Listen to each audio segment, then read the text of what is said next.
What's up guys, HCZ here, welcome back to Yu-Gi-Oh! Deck of the Day. Today we're profiling my favorite of the decks that came out in Tactical Masters, so we're gonna take a look at Labyrinth. This deck is very similar to Eldritch. It's a new trap deck that can build huge chain links and amass a lot of advantage if it's played correctly, and the combos that you can do with this deck can be very satisfying. So if you're looking for a trap deck that feels very similar to Eldritch but looks way more beautiful than Eldritch and can be more satisfying to play when you pull through all those amazing combos, then this might be the deck for you, so give it a try. It's a really fun deck, and depending on the build you want to play, you can incorporate so many different trap cards. That's the thing with trap decks, you can use so many different cards that you can incorporate in order to go first or going second, and the ratios can always be for debate because nobody has even toyed with a deck like this yet, so it's not like that anything you see in this deck is the way to go. This is just a build that has been working really well for me. So if you enjoy the video, give it a thumbs up, subscribe to the channel so you don't miss our upcoming content, and now let's get to the deck profile. So let's start with the monsters. We play one copy of Lovely Labyrinth of the Silver Castle. Now this card, you can debatably play two copies of it just because DD Crow is a card that some people are still playing, and again to counter decks like Tier Laments, and when this card gets DD Crow, then yes, it can hurt if you only play one,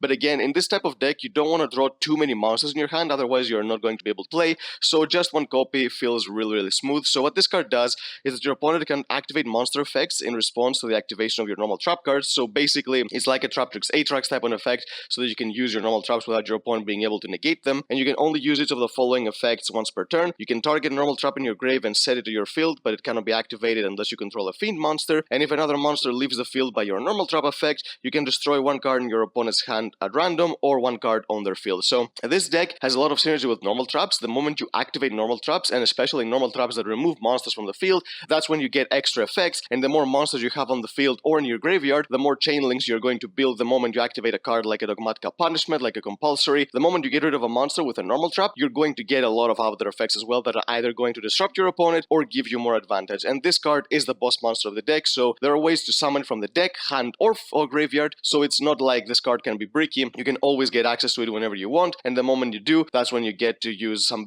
of the big advantages by using your normal traps. Now for the normal summons, we play 3 copies of Ariane, the Labyrinth Servant. So this is a card that you can send normal trap from your hand or set to your field to the grave to special summon a level 4 lower fiend from your deck in defense position. You can try some wacky stuff with this card because in theory it can summon Infernity Archfiend from the deck, so I'm pretty sure some are going to experiment with Infernities just because there is a way to get it to the field, but again I tried it just a little bit and it didn't really feel like it was something that was going to give the deck such a huge boost, because you would need to play like another plethora of Infernity cards in order to make it work, and you would only be able to summon this one Infernity Archfiend, so it's not like it was the best thing ever. But again, if you want to give it a try, then it's a possibility just because of this card. So this is a card that's going to get you more monsters from the deck, and it also has an effect that if another monster leaves the field by a normal trap again, you can draw one card and then you can either special summon a fiend from your hand or you set one spell and trap from your hand. So this is another way to get your Lovely Labyrinth from your hand if you draw it, and also this card usually gets you to one of the 3 copies of Ariana, the Labyrinth Servant. So if this card is summoned, you can add a Labyrinth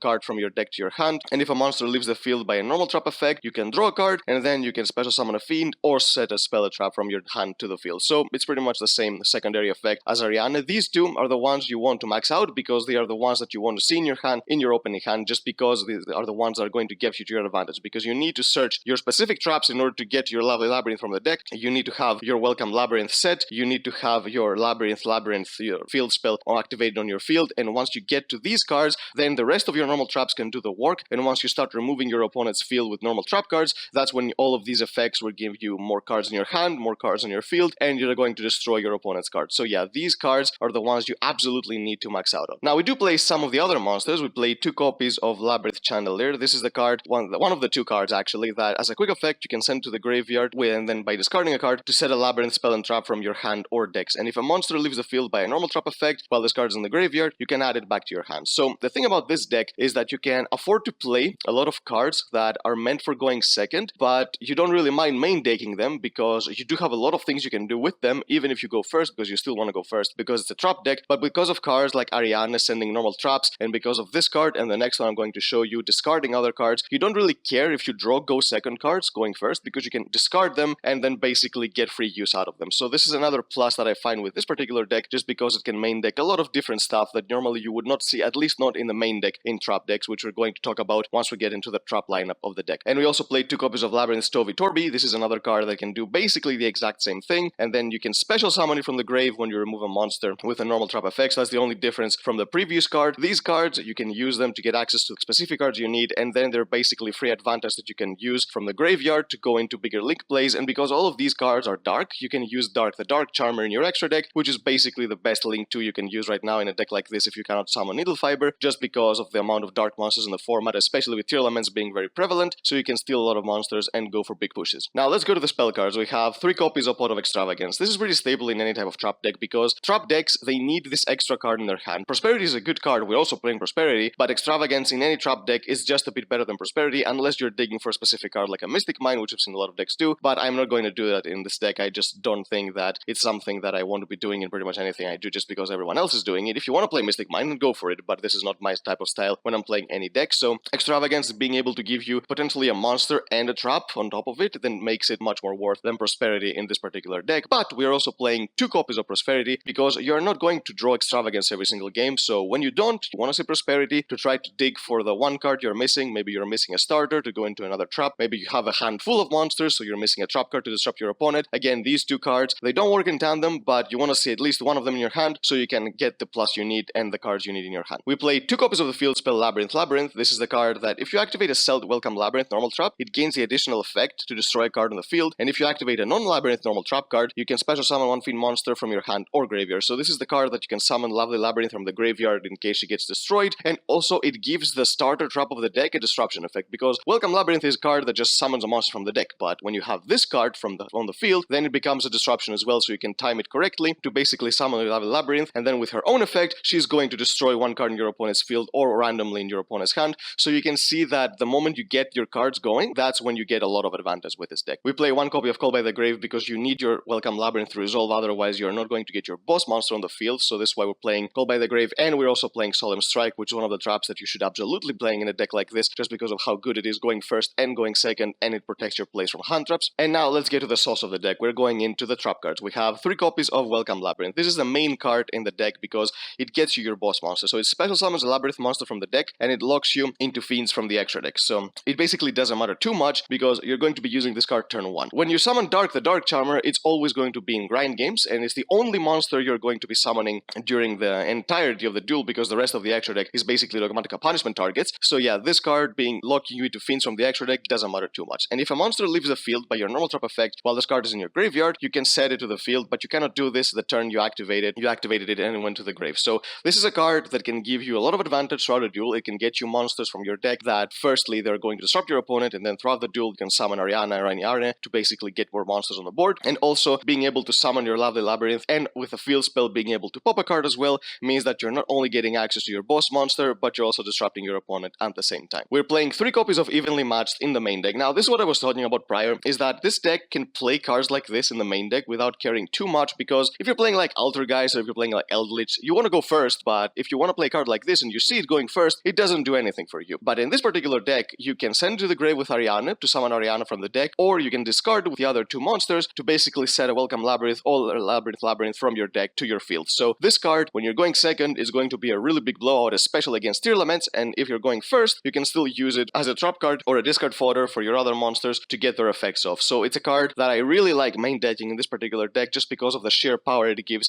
because it's a trap deck, let's be honest. It's going to have a lot of issues going second because you cannot really fit in hand traps. If you try to do so, the deck is going to lose a lot of consistency, so we need to rely on traps in order to go second. But it's another deck that Torrential might be decent, but it's not nearly as great as it is in Eldritch because you keep your monsters on the field, otherwise you're going to have to go out of your way to get them back onto the field afterwards. So this is why Evenly feels like really, really good in this particular deck. And now we do play some normal traps that they're going to be used to basically get our effects off. So we play 3 copies of Dogmatica Punishment. It's the best normal trap in the game that can remove monsters from the field. So not only are you removing a monster, you can potentially remove a second monster, or you can set up your graveyard with powerful cards that you're going to be using later on in the game, and it's going to also trigger all of your effects. So it's a really good card. 3 copies of Dimensional Barrier. While not removing monsters from the field, the Barrier is a really good normal trap card just because of how relevant it is in format right now. As long as we're not in a link-based format or a new deck is released that is going to be very heavily link-based like Sky Strikers or something like that, then yeah, this card is still going to be main deck worthy against Sprite. You can call Xyz and they're not going to be going to the gigantic Sprite. Against tier elements, it's a really big blowout by calling Fusions. Against Punk, you can call Synchro. Yeah, this card can slow down your opponent phenomenally and you can keep up with them, because this is always the problem with trap decks. You need to be able to keep up those super combo decks, and trap cards and floodgates are usually really the way to go. We play 3 copies of Compulsory Evacuation Device. It's another normal trap that can get rid of a monster from the field and also trigger all of your effects. Really card. We play 3 copies of Solemn Strike. I talked about this and I'm going to talk about it again. Solemn Strike in trap decks gives you so much value just because of how good it is going second. When you set up your traps and you're going to go second and then you're going to activate like a Dogmatika Punishment or a Compulse one of your opponent's monsters, they try to negate it. You Solemn Strike what is trying to negate the card, so you're going to get rid of not only the monster that activated the effect, but also the monster you were originally targeting with your normal trap card, so you get rid of two cards, and then basically with your normal traps, because you got rid of a monster, you're going to activate all of your effects to basically get back your cards and get more advantage. So yeah, Solemn Strike in the main deck is a really good card for any trap deck. And the only Flatgate I'm playing in the deck is 3 copies of Rivalry of Warlords. The deck is full of Fiends, so you can basically play this card.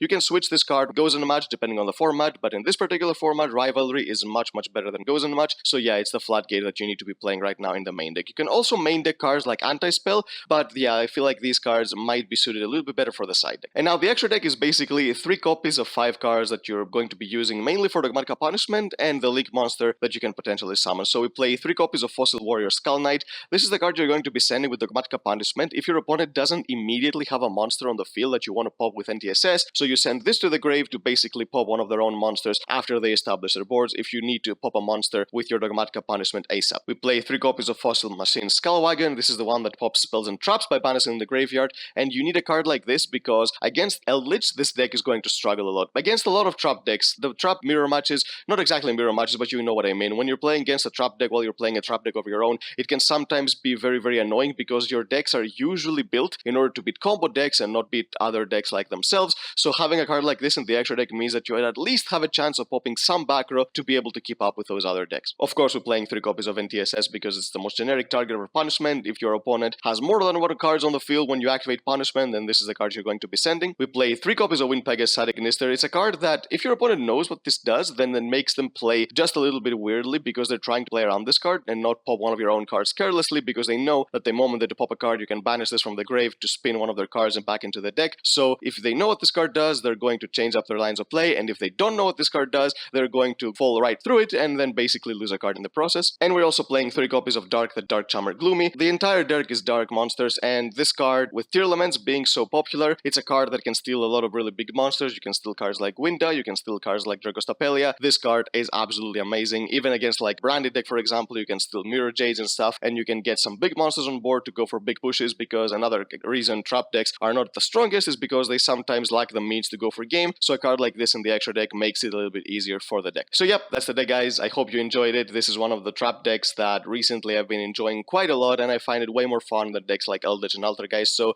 if you're a fan of those trap decks and you're going on board of the ones that you've used to seeing already, then give this deck a try. I guarantee that you're going to have a really good time, and while having basically the same experience as any of those other trap decks, while locking your opponent, amassing great advantage, and not allowing them play and going for the win. So yep, that's the deck, guys. If you enjoyed it, give it a thumbs up, subscribe to the channel so you don't miss our upcoming content, and we'll see you next time.